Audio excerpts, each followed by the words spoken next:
MSF since 2006. That means that in some organizations, you became a sort of animal in extinction, something like a dinosaur, but okay.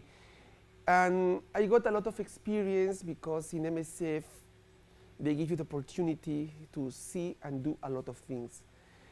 Maybe you know what is MSF, isn't it? But you know, MSF is, we can tell, is the biggest medical organization in the world.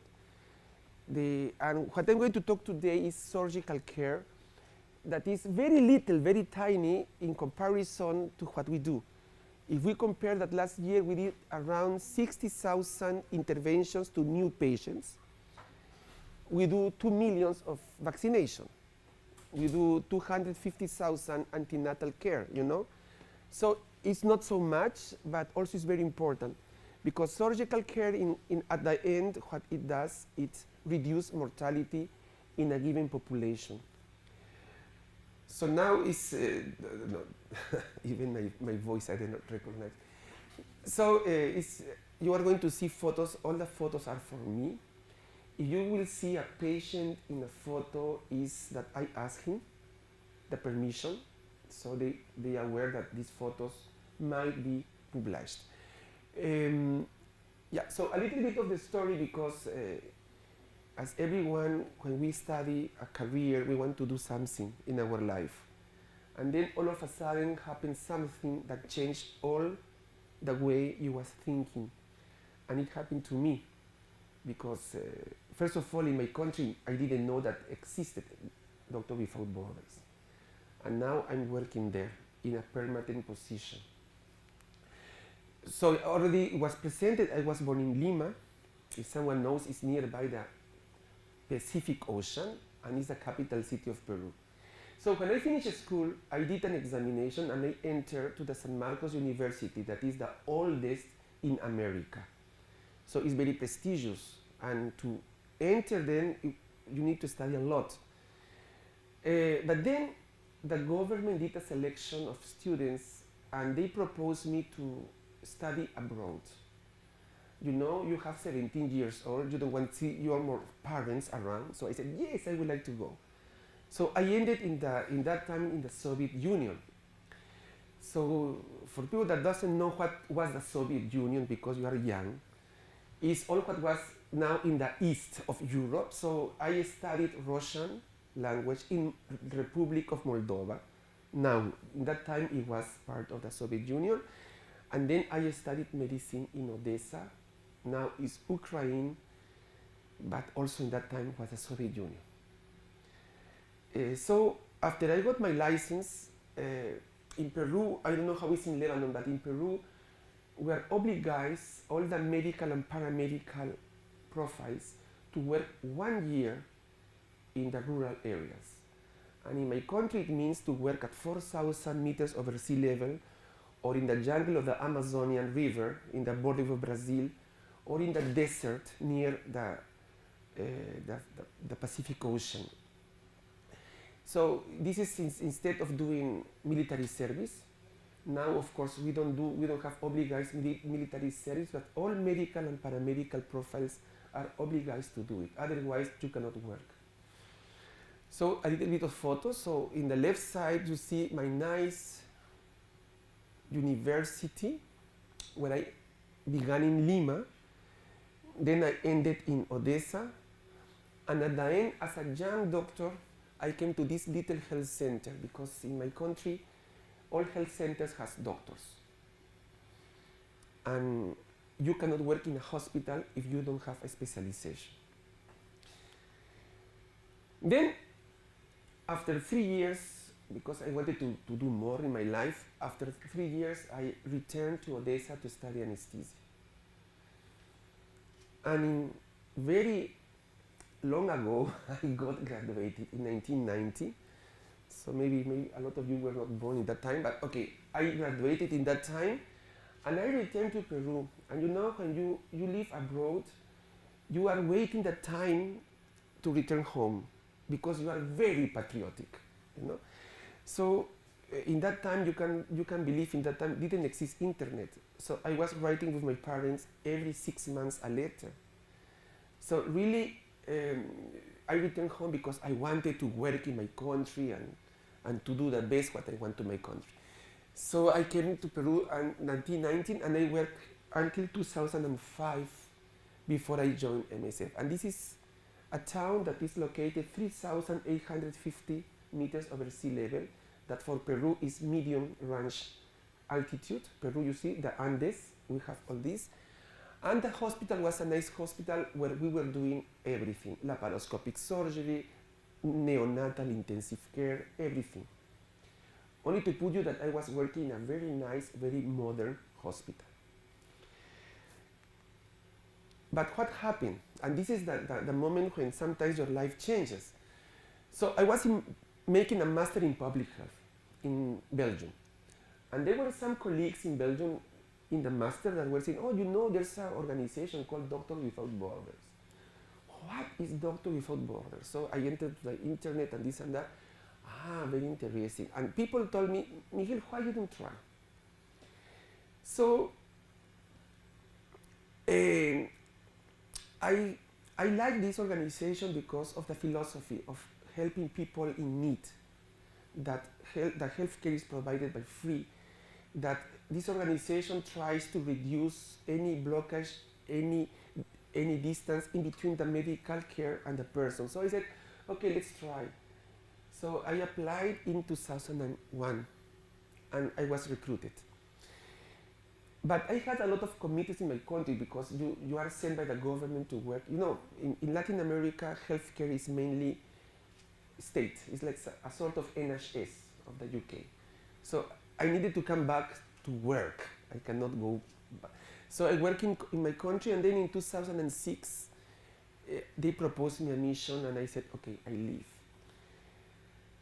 But I needed to fix my work in my hospital because you cannot live like this. And so I took 1 year of sabbatic leave. So what happened is that I took the airplane. I was matched to go to Somalia, Galgaduud province, Guriel, some place there in Somalia. But in the time I was in the airplane, there was a problem, a security problem. Someone was rebels entered the city whatsoever, so MSF stopped doing care there. So I arrived to Brussels and I didn't have a mission. And they said, but no, we have another mission. You can go to South Sudan, to a little town called Bor. So you can believe, I'm from Latin America, I very barely know the map of Africa, you know? And South Sudan, what is that? So I saw, there's a river, the Nile River. So I said, at least I will have water. So I said, okay, I will go. And yes, because it's the way you think, you know. So I ended in Bor, in the State Referral Hospital of Bor in Jonglei Estate. So I took a military airplane from Kenya, not from the big airport in Nairobi, but from a little airport. And I remember I was in the Cessna and the pilot says, we are landing. And I began to see around and I said, where is the airport? There, where is the airport? There. It was only, they chopped sometime the grass and the Cessna landed in the middle of nowhere. So yes, and then all the supply came with the airplane. And this state referral hospital was like, you see, like this. You see, this photo, I took it in the 21st of December 2006. It was like this. We had problems how to move because you don't have streets. And even these cars that are very useful in this kind of context are very difficult, and you every time get stuck. And of course, the architecture of Bor was fantastic because people were living in these little mud houses. That was everything. So coming from a capital city of 6 million of persons, to land here, I said, where I'm going, where I am. So really it was difficult at the first time to see. I can say I wanted to go back in the same airplane I arrived. But I said, no, let's try. If people is working here, and on top of that, they came to fetch me 3 girls. And I said, if these girls are doing it, why not me? So I stayed. So this is this hospital. That's why I put my hospital when I came back, because this hospital, that was the fantastic operating room. Even I didn't, how can I say you, I didn't, because I have an naughty nurse is going to kill me, but even I didn't dare to change, because I was saying how to change if there's windows open, and you know, of course we fix it afterwards, but this is the state of the art when I arrive. And it's what in a lot of countries they have. No? Then began to do ward rounds in the cholera center. I was an anesthesiologist and all of a sudden taking care of cholera patients. Not because I know a lot, it's because I needed to do it. They will say, you're a doctor, fix it. So but you read a lot. And this was the inpatient department. So when you enter to this inpatient department, you see all these mosquito nets, all these people, all, like this. So you said, oh my God. Even to begin the ward round, it becomes already difficult, because you get already depressed of seeing this kind of condition, but already this hospital was already refurbished by MSF. So there are a lot of challenges that they had. First of all, of course, the environment was completely different. Not only the language that people speak, even the way that people look, the cost, everything was different. The hospital was in ruins, really was in ruins, because if you know a little bit of story, the civil war between North and South Sudan, the rebellion began in Bor and was heavily bombed. So almost everything was destroyed.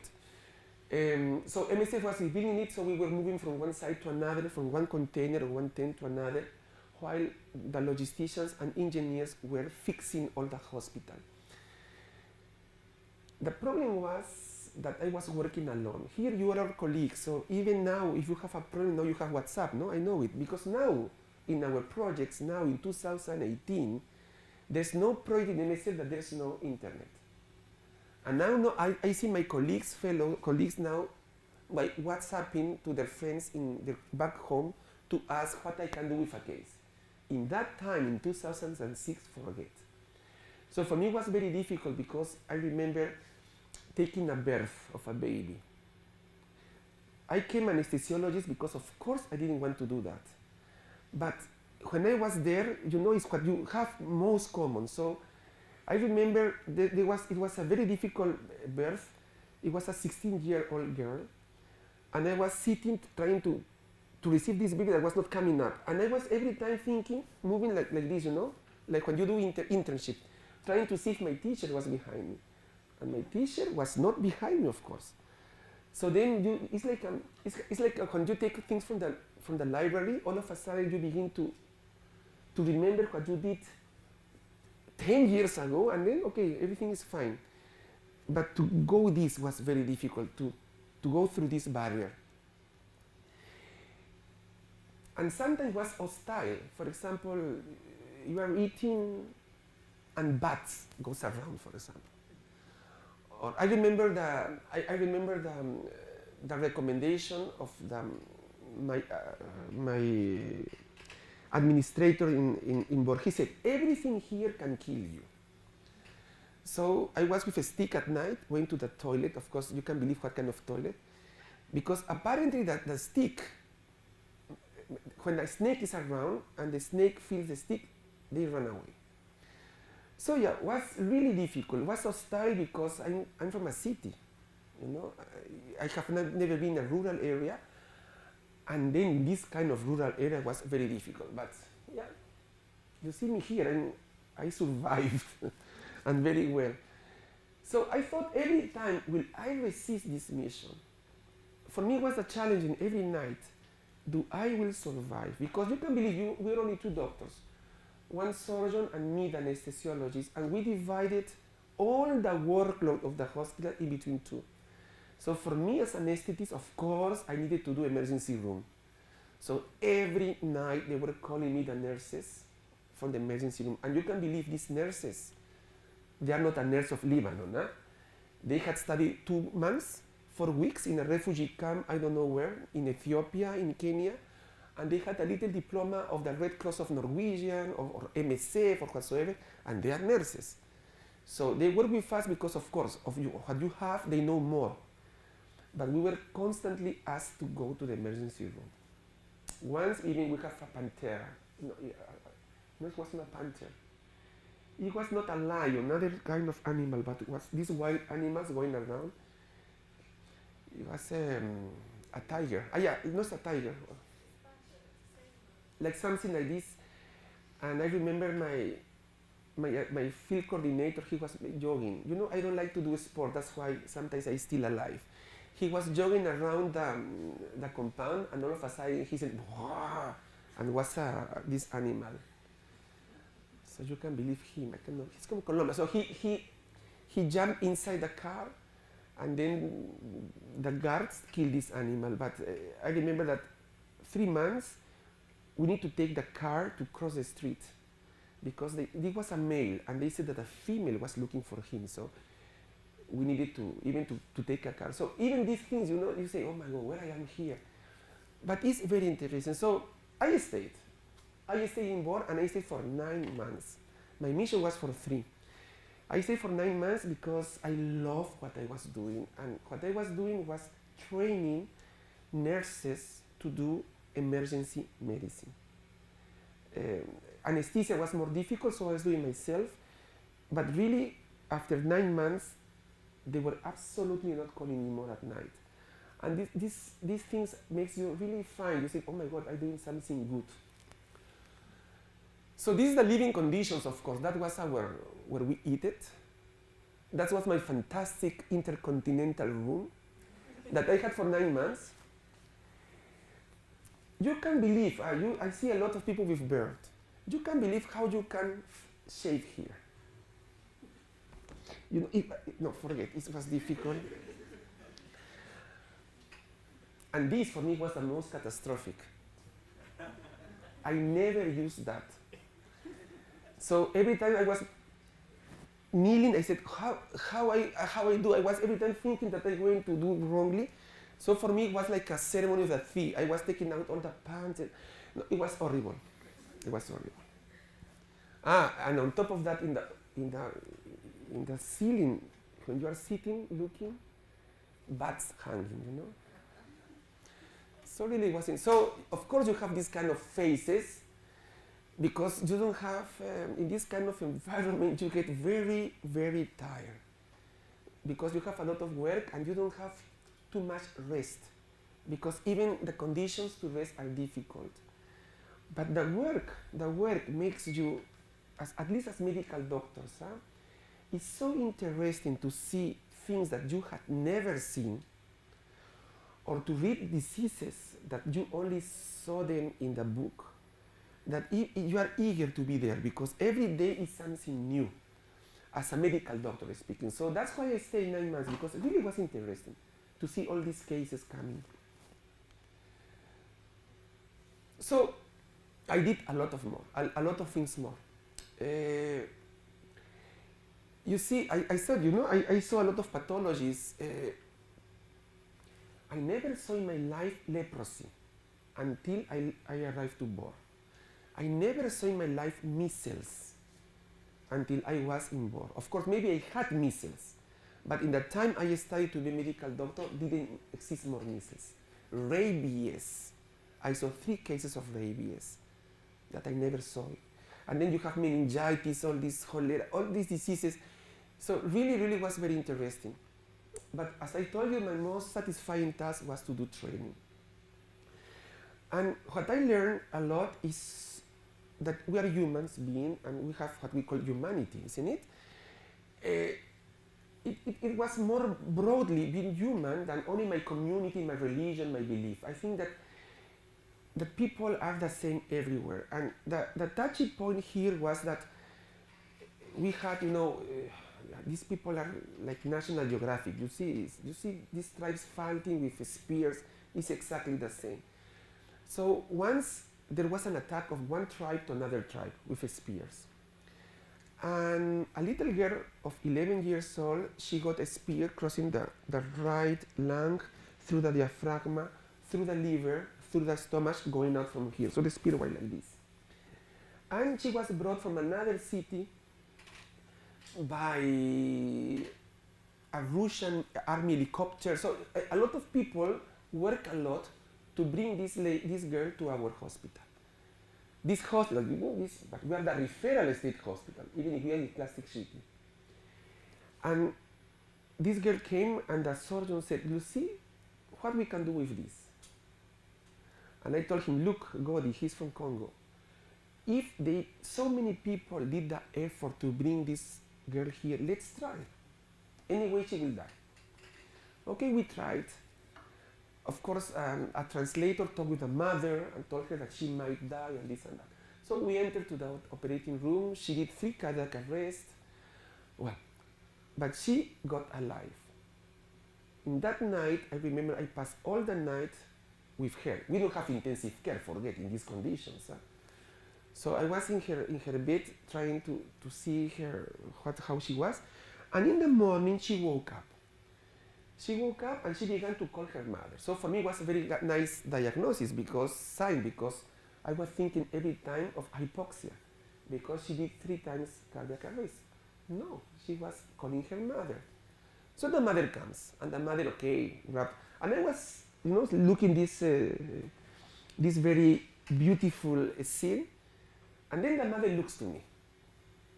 Yeah, she doesn't speak my language, I don't speak her language.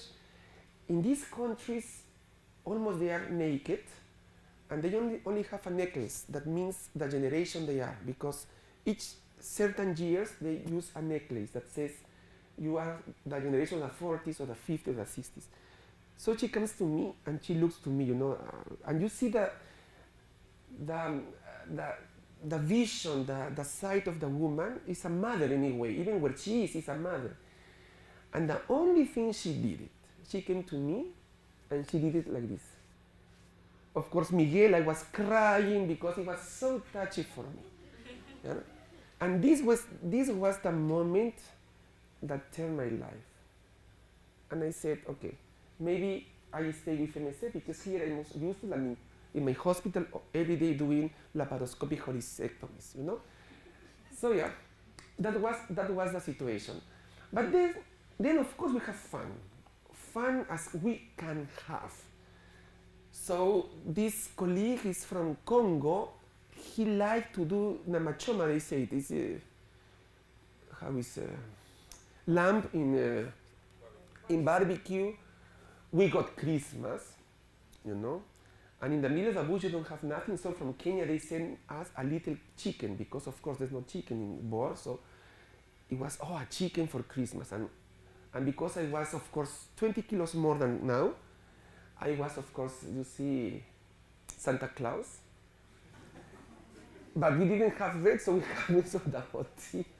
So every time you have things to do, training, all these guys are, you believe they are nurses? Not at all.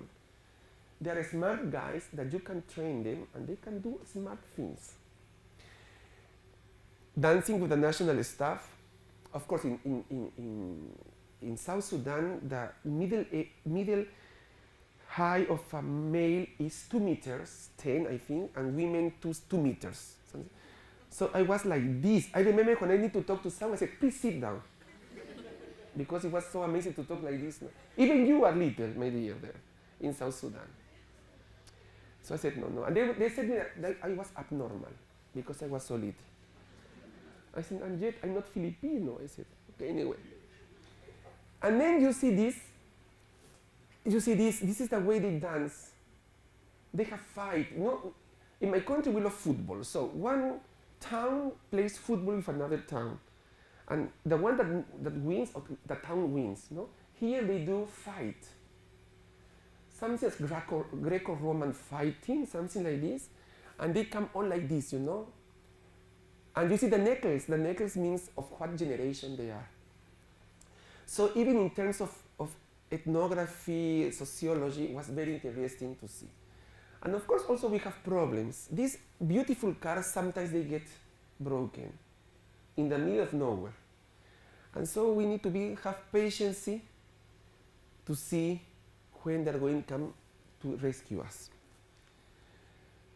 So to summarize, I felt useful for these people that I think is everyone working in MSF. I said that MSF is like a sect, not to say a religion. It's a philosophy because it's people that is working there and trying to save people. I remember my surgeon. He was worse. Okay, they were calling me every time, but the surgeon was going to the maternity, and forget, maternity, women at what time of the day they get birth? Women at what time of the day? At night. So this poor surgeon was almost not sleeping at night, you know. And he was every time going and looking, and he was very caring. And I said, oh, if the surgeon is like this, I'm an anesthetist, I should be better, you know? So I decided to stay in MSF. So then my face changed, so I'm laughing. This is also a photo from there. You see these babies, you know, they are so nice to see these little babies alive and laughing. You know, you cannot believe. Your local staff saying you hello, and also kids all around, you know. They don't, at the beginning they were running from me because I was white, and they never saw white people there. Then they saw that I was not eating them, so they began to come. Sorry, this guy that was doing the barbecue, he was sent to Pakistan after an earthquake. It was the opposite. All the Pakistani little babies were running away because they never in their life, in Kashmir, they saw a black person. So this is what happens also. But then that venture continued. Of course, I said I decided to stay. I thought a lot of my future between my professional career at home and the humanitarian career that is completely different. Professional career means to have a Ferrari, to have 3 horses, isn't it? Humanitarian is to be living in this context without amenities and this and that. But at the end I said, I balanced myself, you know, for my life, I think better will be humanitarian. So I came to Brussels, I talked, I had reflections, I discussed, and then I did more missions. I did one in Lubuntu. If you know, even you put Google Maps, will never appear, Lubuntu, but it's in the Middle East of the Democracy of Congo and in Kabezi in Burundi. So only to show you some photos, what I did in Lubuntu. I'm the medical doctor in anesthesiology. But anyway, I was in charge of the emergency department, of intensive care unit, of the operating department, and I was the second line consultation of the nurses. So in the outpatient department, the nurses, you know how it's there? Fever equal malaria. Diarrhea equal, I don't know what, Escherichia, like this. Leukopenia with fever equal typhoid, you know, it's like this. So if they couldn't understand this, they call you.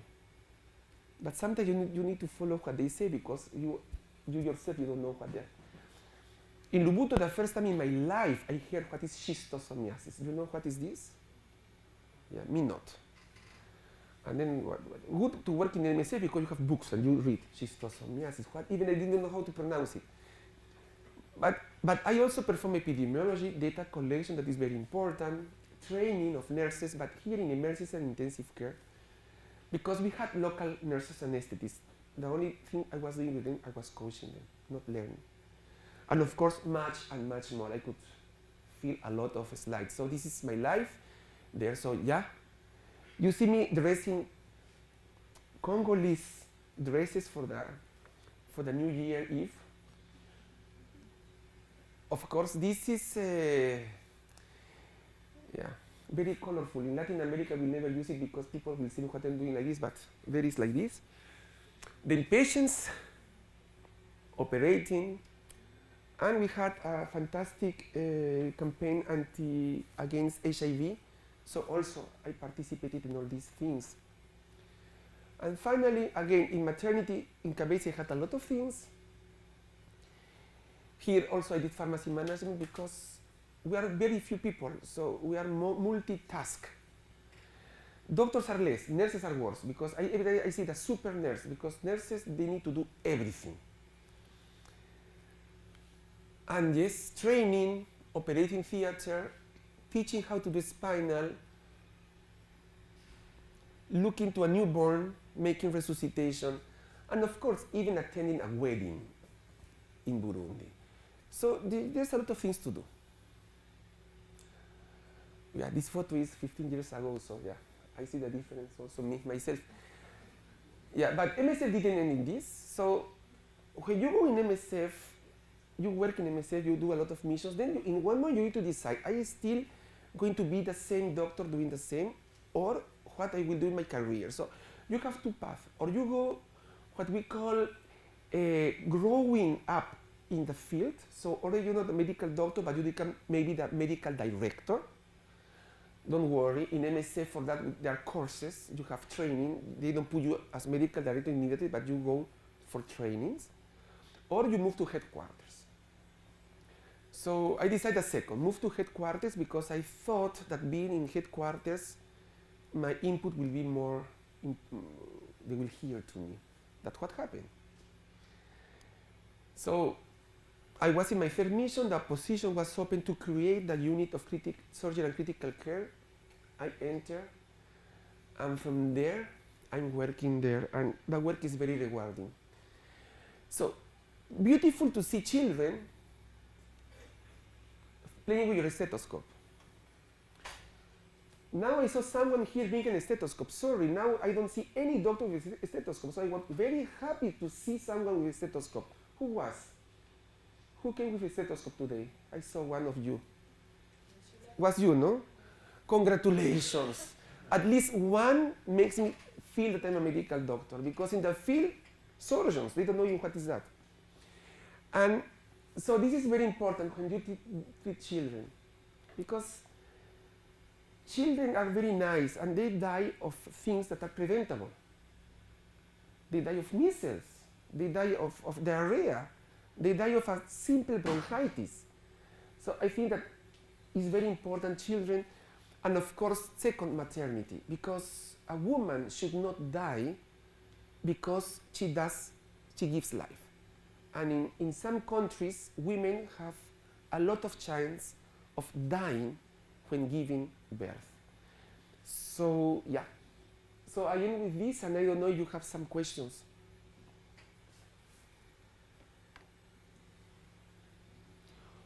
Or it was very clear.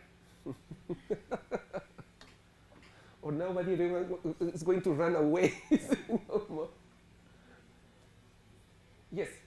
I was wondering, was there any conflict with your medical education in Peru with that of MSF's medical protocols? Okay. Let's see. Protocols, very important. First of all, I came as an anesthesiologist. Yeah? And especially as anesthesiologists, we don't have any, in that time at least, we didn't have any briefing. So we were dropped in an airplane, maybe with parachutes to the project. Medical doctors that go in the field, they are more briefed. They have more guidance. In MSF, we have a lot of books with recommendations and guidelines and protocols. Now, if I will say today, I don't want these colors. Let's change of color of this room. You might say me, I will like sky blue. You will say me, I will like yellow. You will say me, I will, blue, whatsoever. All these colors are the same, so we can paint this room in any color. What we cannot do is to put strips of each color. It's the same with protocols. In every single hospital, they have their protocol. If you go to an organization, you need to comply with the protocols of that organization. For me, it was very easy and very straightforward. I'm in MSF, they have these protocols. They use, for example, for antibiotic prophylaxis and therapy, they use amoxicillin each 6 hours. And I know from my studies that amoxicillin we give it every 8 hours. But I'm not going to discuss. To give 1 tablet per day more will not kill the patient. I follow the protocols. So that happens in every institution. And to say if they diverge, not actually. We sometimes in MSF we are too hedonist. We say MSF protocols. Actually, they are not MSF. They are international protocols. They are international protocols where you have, when you go to the protocols international, you have several variants. We choose one of these variants, but we don't invent something else. We don't have the time. We don't have the time to do it. Someone already wrote it. What to invent the wheel again? But yes, our protocols are medical evidence-based, and they work a lot. Another question? So you joined MSF in 2001, but your first mission was in 2006. Yes. In those 5 years, there must have been 1,000 things on your mind before you went on your mission. So Yes. what was it like leaving your friends, your family? Ah, very good question. No, what happened is that I was director of a hospital for years.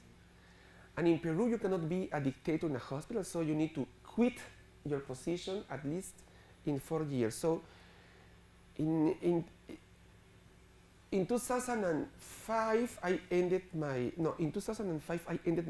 period of being director, and I need to come back to be chef of department of anesthesia, yeah, in the hospital. And you can believe I have been fighting 4 years with whom? With the doctors, you know, that they don't follow they don't follow protocols, they do what they want, they don't wash their hands correctly when they go to operate. So I was behind them. So I said, they are going to eat me the first day I come back. So I said, no, maybe I do a break. And I wanted anyway to go to MSF. But I think it was also this second that I had the opportunity. They gave me 1 year. I didn't resign to my job. So I said, I go 1 year to see how it goes. And it went practically very good, even if it was a harsh mission. Yeah. Have you provided care for militants? For? Have you provided care for militants? And like, what do you think? Militants. Yeah. Okay. You know, I come from a very peaceful country, or a very peaceful continent where we don't have wars. More than 150 years ago. So nobody of us even knows what is a gun. And I arrived to South Sudan where everyone has a gun. It's like to have money, you know? So I remember the first day, even if you have in all your places not allow guns, of course they enter to the gun. And where people enter first? To the emergency room. So you will laugh. Maybe I was 15 days looking where the gun was, and I was like this, and then there. Because I was more looking the gun than myself, you know? Yeah, it was like this. But then I got used to see these guns also. You get used to everything. What the human being we can be. So I got used to see the guns. But now to talk about militants, not militants, is very difficult. What means militant? What means civilian? What means soldier? It's very difficult because in modern warfare, the combats are more in between people of one state. I think we didn't have, since I don't know how many years, a war in between 2 states.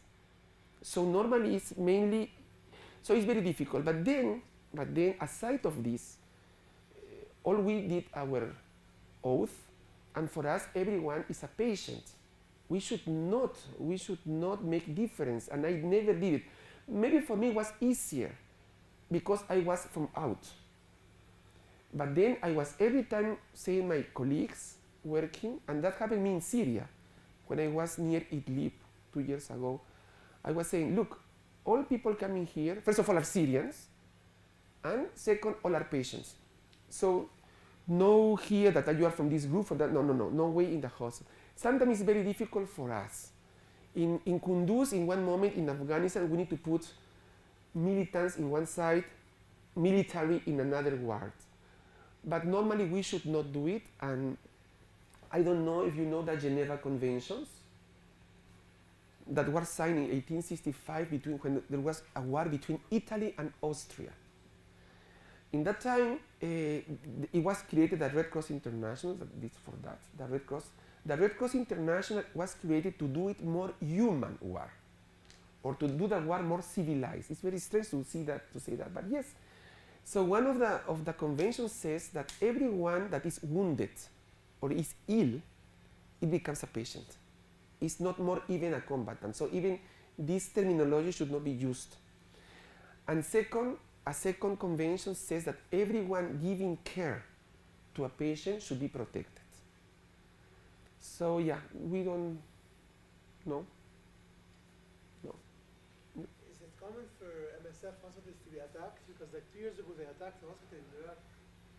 Yeah, well, now it's very common. So, even though all the countries sign the Geneva Conventions, actually, unfortunately, hospitals are under attack. But they're under attack already not from now. The first attack that is recorded in the history was the American Army when they attacked Serbia in 1993, I think. They killed a lot of doctors inside, it was a hospital in Belgrade. It was the first recorded attack in a hospital. Yeah? And then, of course, then from that time, everyone, if the Americans does it, why not me? So everyone does it. You see Yemen. Yemen is horrible. You see Syria. It's horrible. And us, a very profile big hospital as Kunduz in the north of Afghanistan was bombed by the Americans. And then they was bombed 3 times, so the airplanes did 3 times the round. But after the first bombing, MSF was communicating to the Pentagon saying, look, if you are wrong, you are bombing a hospital. They come and they bomb again. So unfortunately, this is modern warfare. We are under attack. That is why MSF forgot to give coordinates to anyone. But we know, everyone knows where we are. But anyway, at least we don't give the coordinates, because Kunduz Hospital was really in the middle of nowhere. We have a hospital. They were fighting in, and the only place in all Kunduz that had light was the hospital. So if you are fighting, you don't put lights, you know. So yeah, hospitals are bombed, and I think it's because they want that wounded don't get treated, you know. But that is against humanitarian law, and that is MSF is saying and saying and saying. Even the general director of MSF, Dr. Joanne Liu, she was in the United Nations, and she protested against the attack of the US. And then Obama said, okay, sorry. But yeah, that's the problem. Yes. How have you coped with leaving your country, your family, your kids? How have you coped with this? Well, I think it's very difficult to say how you cope, because I think nobody copes. Okay, now it's different. Now you have internet. You need to remember that when I studied, didn't exist PCs, personal computers. So I remember I was going to the wall and writing all the questions that I was going to be asked in the exam, you know. Now you have modern systems, you have Skype. Now I think, for me it's very difficult to answer, because I was completely cut out of the family. But then when you are cut out, you see other things. And when you see all these traditions, all these dances, all this food, all these things different. I was going to the Nile, seeing the crocodiles around. So when you see all this, sometimes your mind blocks out. And you remember, but you are not, because you don't see them every day, you lose contact. I think that now is worse, personally, because now you can have contact with your family every single day in mission. You have WhatsApp, you have Skype, you have Messenger, you have everything. So now I think it's more difficult to cope, because you are seeing every time your family. But at the same time, you are talking with them. So I think that we are professionals. Huh? When you're a medical doctor and you go to these places and you see all these diseases, at the beginning for me was, I have the opportunity to see. I have the opportunity to get exposed to these kinds of diseases. Because you, as professional, you grow more. That's what I can tell you. Are we going to talk a bit about examples in anesthesia and surgery? Yes, I'm going to, yes. All right, great. But then you ask me if I don't know if I'm going to talk about.